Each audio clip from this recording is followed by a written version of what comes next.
Aujourd'hui, je vais vous parler de l'échec et surtout de la résilience. Pourquoi l'échec? L'échec est inhérent à la vie humaine. L'échec, c'est comme courir et trébucher. Quand on échoue, c'est comme quand on est assis par terre. La seule chose qu'il nous reste à faire, c'est de nous mettre debout. Quand on échoue, il ne faut pas abandonner.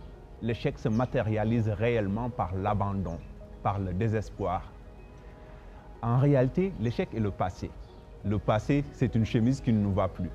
Une chemise qui ne nous va plus, on ne peut pas se forcer à la porter. Il faut la jeter et en prendre une nouvelle et foncer. Alors, n'ayez pas peur de l'échec. Non, c'est une probabilité. C'est comme aller à la guerre, il y a une forte probabilité de mourir, mais on a l'espoir de vivre.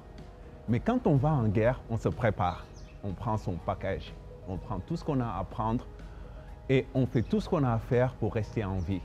Donc l'échec est une probabilité. La réussite en est une autre. Alors, une fois qu'on a échoué, parce qu'on a tenté le tir, on l'a manqué, il nous reste une cartouche, il nous reste une balle. Et même si tant est que le fusil ne marche plus, il nous reste d'autres solutions. C'est la capacité d'adaptation.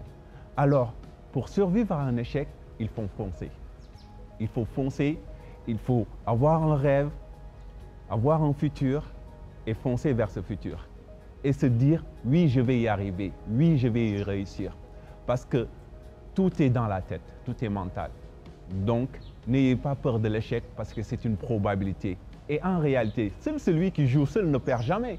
Quand on joue avec les autres, on a une probabilité de perdre le jeu. Mais quand on joue avec ses tripes, quand on joue avec son cœur, même si on perd, on a tout donné. Et maintenant qu'on a tout donné, il faut se dire, mais qu'est-ce que j'ai fait pour perdre, pour ne plus subir l'échec? Parce que l'échec peut être dur, peut nous rendre détestables.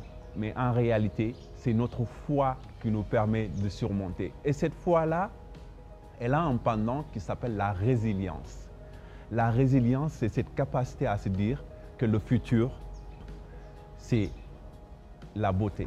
Le futur, c'est la réalisation. Le futur, c'est la consécration. Vous êtes un entrepreneur, vous avez commencé, c'était dur. Rappelez-vous que Bocar Samba Dièye a commencé, que c'était dur. Rappelez-vous que Ndiaye a commencé, que c'était dur. Rappelez-vous que Diallo Pichi a acheté des oiseaux et il les a perdus, mais il n'a pas lâché l'affaire. Quand il les a perdus, il a recommencé. Donc, il n'a pas laissé l'échec être le maître de son destin. En réalité, non, c'est la réussite qui est votre destinée. C'est la réussite qui est votre but. Donc, dans la vie, vous aurez des moments où vous ne serez pas positif. Vous aurez des moments où les choses ne marchent pas.